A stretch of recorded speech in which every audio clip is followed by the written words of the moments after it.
Awesome, awesome. Okay, the stage is yours, and ladies and gentlemen, Joe Justice. Thank you so much, Paolo Sammicheli. Paolo is the author of the book Scrum for Hardware that I'm showing here, which I use when I work with all clients of all types, whether they're pure software, financial services, or hardware, because the principles he writes in that book are exactly what seems to be driving success. I'd like to try to explain. So what it follows is a very short version of the keynote presentation that I hope to do together live in Italy. I hope in June, which we originally hoped to do today. And I hope we do in June. So here's a piece of it. And I hope it's a very good piece. I hope it's a piece that helps everyone. I'm Joe Justice. Some of you might recognize me from the TEDx video that was filmed all the way back in 2011.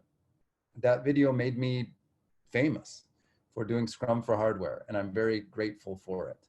And that video is part of how Paolo and I got to meet each other and work together at many clients around the world. You may recognize me from the news, from media around the world. I'm lucky enough to have been on Good Morning America, USA Today, Fox News. In Japan, their major publications, the Asahi Shimbun and the Nikkei, because I wrote the Scrum Hardware Guide.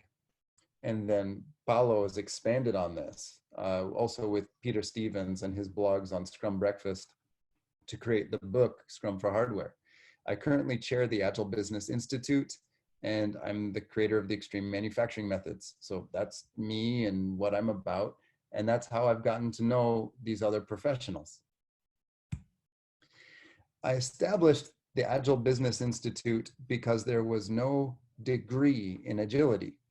Many of my students would come to me later saying, but do I need to get an MBA degree, a Master's of Business Administration? And I said, of course not. They're going to teach you waterfall Gantt chart measurement methods. That's not going to be the answer. And they said, but I feel pressure from the marketplace to have a high level degree. The Agile Business Institute was created to move towards a master's degree in business agility and in agile project management. That doesn't exist yet, and I would love assistance and prototyping making that come into being and be the industry respected credential that I believe the industry would benefit from. The purpose of a business degree, a business institute, is to make business succeed. And in many definitions of business, that's maximizing the value for the employees and maximizing employment. The ability to do that is by increasing return on capital. For how much money is put into the business, more money is made. So how to do that?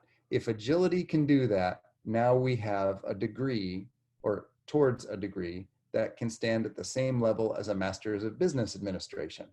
So what seems to work? What seems to increase return on capital so that there's more jobs and more happy people if those jobs are done well in a way that actually increases fulfillment and does the right thing? What's working? This is the stock price graph of a company that's growing by innovation. Their primary method of making more money, of increasing return on capital, is by making cool stuff the world has never seen before, faster than anyone else. It looks like speed is a primary ingredient for increasing return on capital by growing through innovation. I'd like to compare that now to the market cap, the total stock value of a company who's choosing only to grow by continuous improvement. It looks like the speed of making cool stuff, if you want growth, is the recipe. So growth by innovation versus growth by continuous improvement shows which currently in the marketplace is getting a higher return on capital for the amount of money in, how much money comes back out. So that tells me, running the Agile Business Institute, how to focus on speed of making cool things.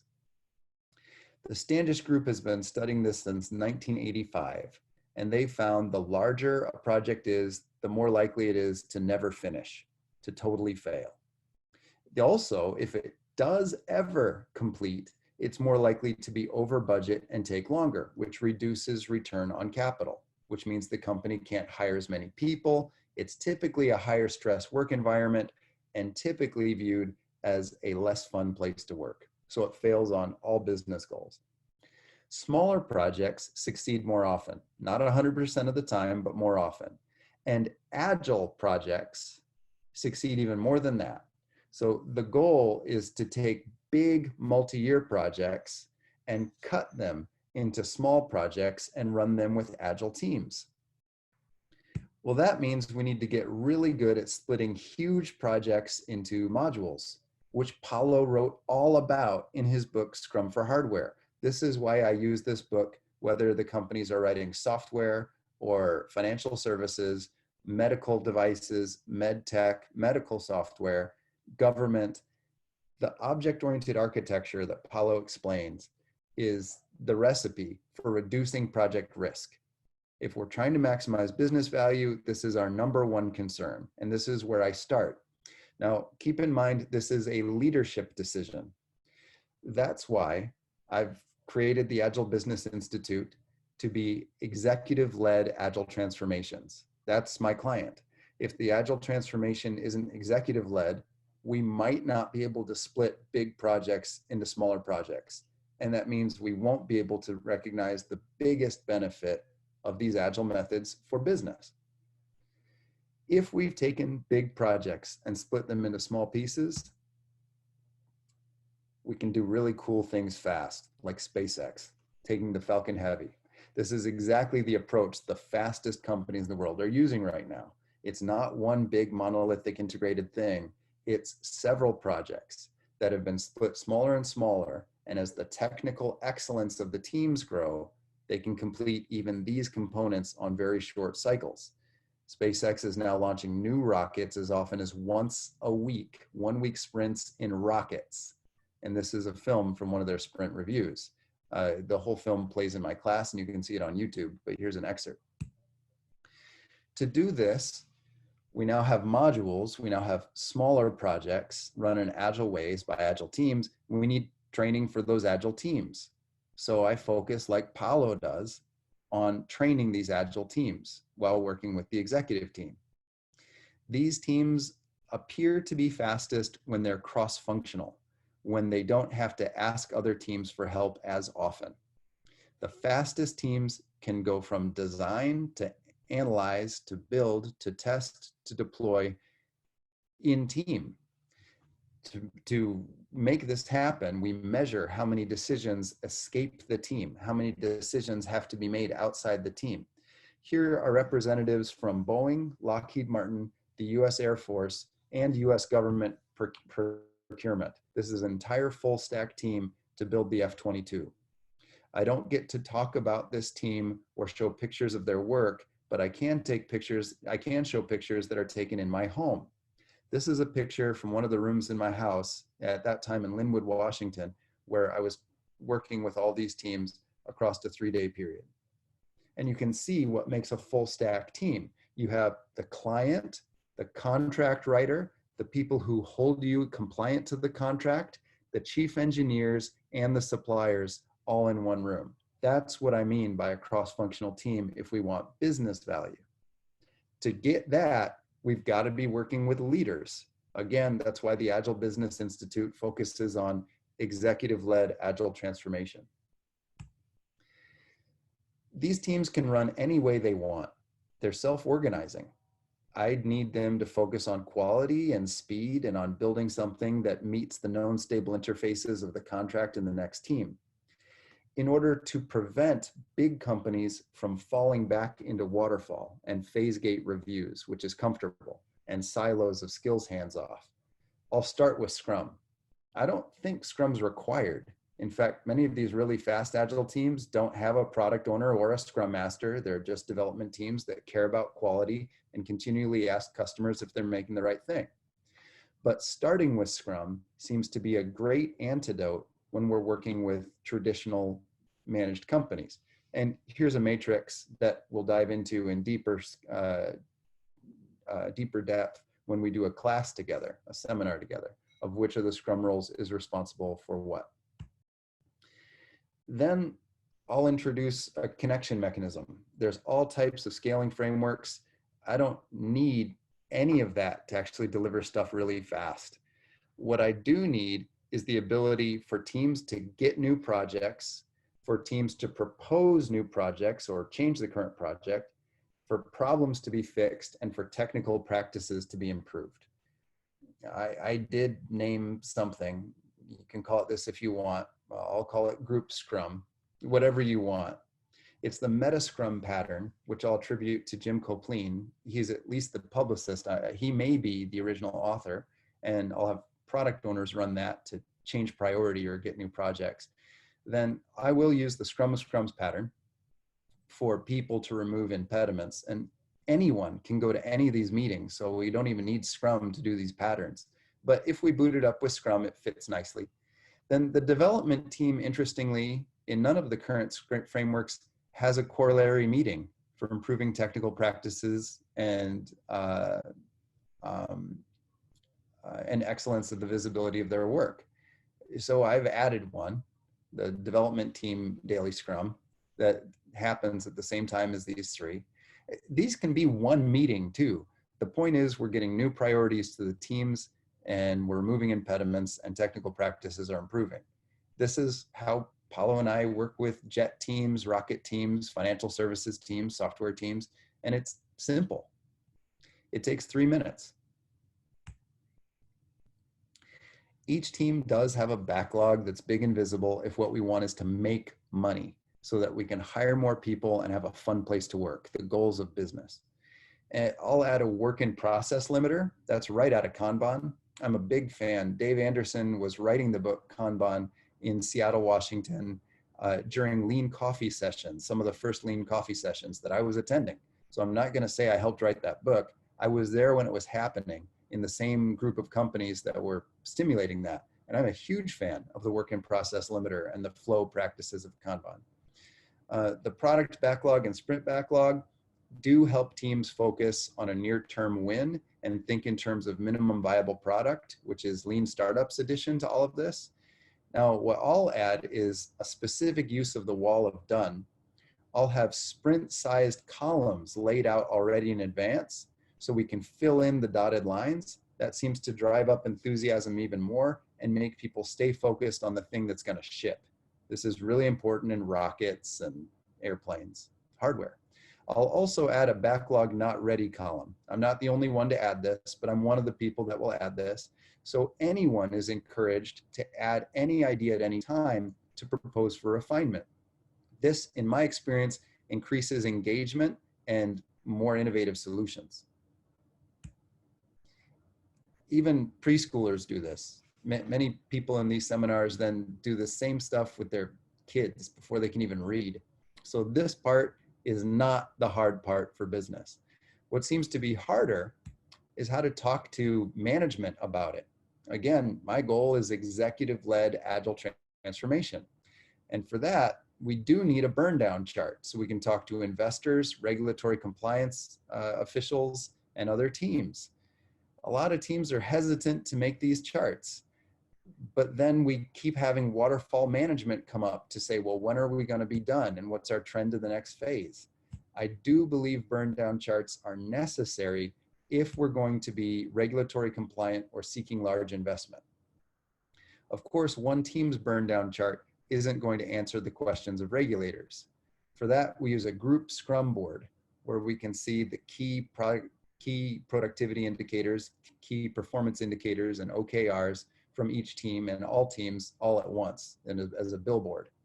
This is similar to the Obeya rooms inside Toyota. When I'm working with executives, we meet in front of this board every day at the same time, which also gives a known stable interface to all the teams to ask us to help them remove impediments or give us information. Now we can create a release burn down chart as part of the group Scrum board. And that of course lets us answer questions like, when are we going to have a core piece of functionality or what's going to be done by a specific date? Now management can manage, and now we have an executive-led agile transformation as opposed to only from team up. but I do think this level of visibility is required if we're going to engage the very top and all the folks who are producing the product, the real purpose of the company. We'll also burn up stuff like questions answered or R&D or money. The rule I use is we'll burn up stuff we want more of, and we'll burn down stuff we want to finish. Maybe the most impactful aspect to making money, so what I need to focus on for the Agile Business Institute, is trying to work on one thing at a time. Many of you have seen Gerald Weinberg's rule of thumb that he believed he observed working with teams around the world. If we have project A, B, and C and do a little bit of each one, they finish at a certain rate. If we're working on 3 projects and work on them one at a time, each project is done 60% faster, according to Gerald Weinberg's rule of thumb. That means project A ships 500% faster. Project B ships 250% faster. And project C ships 167% faster. Those are my calculations from Gerald Weinberg's rule of thumb.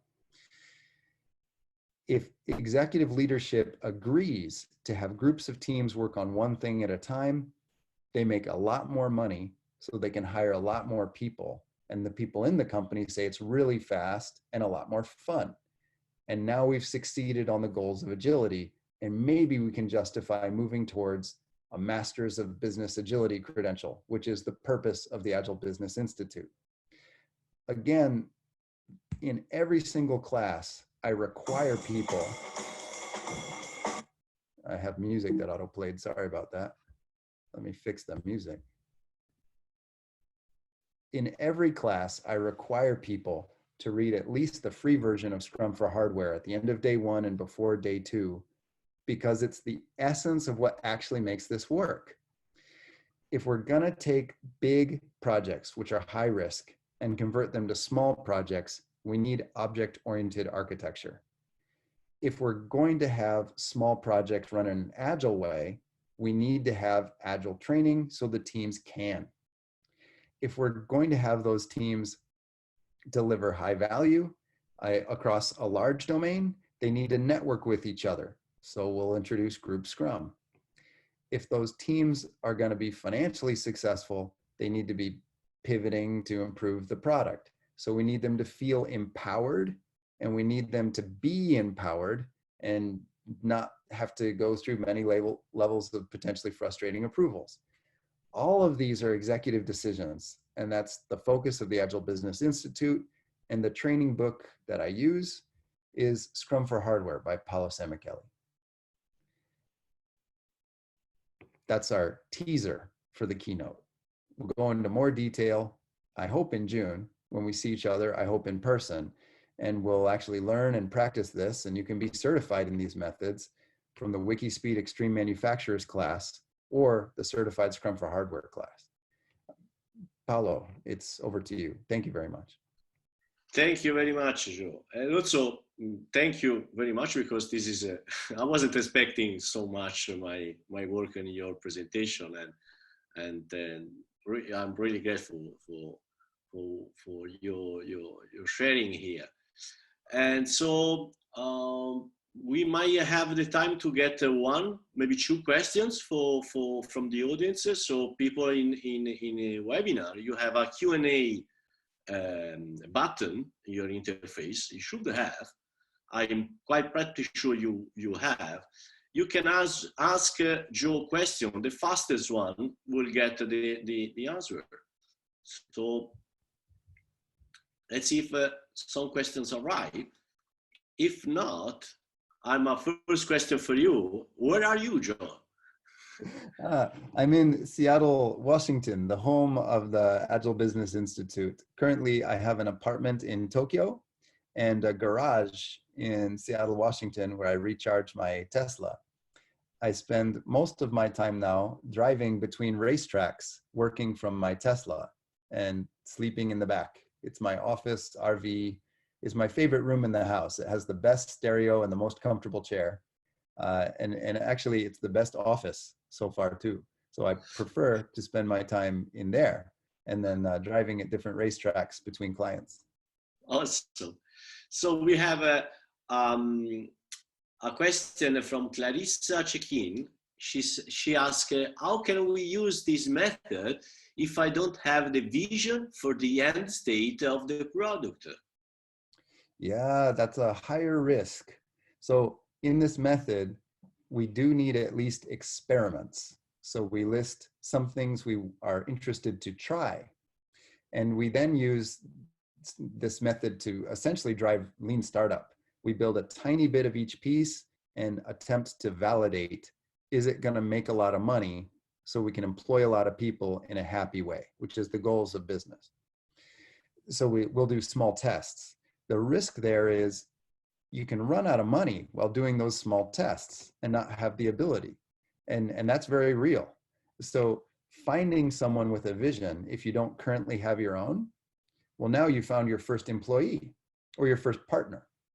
So if you don't currently have a vision, but you understand the process, then you partner with someone who has the vision, or if you have some capital, some money, you run small experiments using lean startup. Eric Ries really nailed it, I think.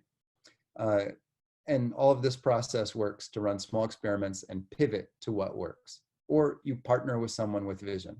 Or honestly, I mean, maybe you're not supposed to say this in the world of business, but I would recommend starting a mindfulness practice. Do some Tai Chi, do some yoga, do some sitting, walk in the forest, walk in the woods, walk in the desert, walk in the beach. This is where the clarity seems to come. Spend some time alone, 3 days alone. Fasting seems to work, really. Fasting seems to be a trigger for all types of inspiration and boost the business vision. It would be my personal recommendation. Cool. And Giorgio Gatti asks, what is the major resistance you usually face when you start Scrum journey in major organizations? This sounds cliche, it's so common, so I'll try to explain. But the major resistance seems to be an unwillingness to change.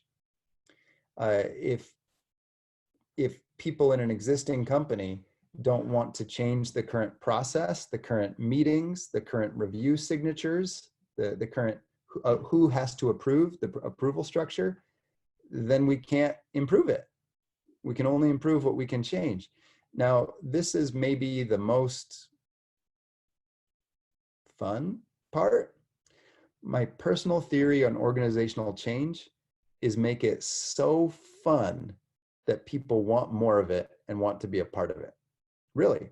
So I will encourage the teams I'm working with, the executive teams, the building teams, the maintenance teams, everyone, to have beer if they're allowed, or alcohol at work if they're allowed, whether they drink it or not. But knowing it's there and it's okay to drink completely changes the environment. Prosecco and espresso in the morning is correct. If that is allowed in the company culture. And if it's not allowed in the company culture might really be fearful of risk to the point that they might not be willing to try many types of change. So that's a first test, asking for that. After this, playing music, playing videos, teams choosing mascots and anthems and colors. So it feels almost like pro sports, or the analogy I like, car racing. That works. It makes it really fun. And when it's really fun, people are willing to change. And the amount of change people are able to tolerate at a given time seems to be directly proportional to how excited they are and how much fun they're having. So I focus on that as a primary driver of business and a primary driver of business agility. Cool. Michela is asking, can we use this method only for products or for new services as well? I use this method for the Agile Business Institute, which primarily creates services. Bain & Company uses this method for consulting. Part of McKinsey, part of Accenture use this method for consulting. Part of Boston Consulting Group as well. So all the major firms, the major players. Joe and the Juice is a restaurant provider. and they use an extremely agile method from my understanding. Ricardo's restaurant in London uses an aggressive and rigorous Scrum to run their restaurant, and they've had phenomenal success. While Paulo and I were cooking there and learning the business to help Ricardo open his second highly successful restaurant in Chelsea in London, Princess Kate Middleton came to have dinner to celebrate her birthday with her friends. That's how good this restaurant is, run with Scrum. So not only would I say these agile methods in general can be used in services, I'd say they can be used in the very top financial earning services in the world.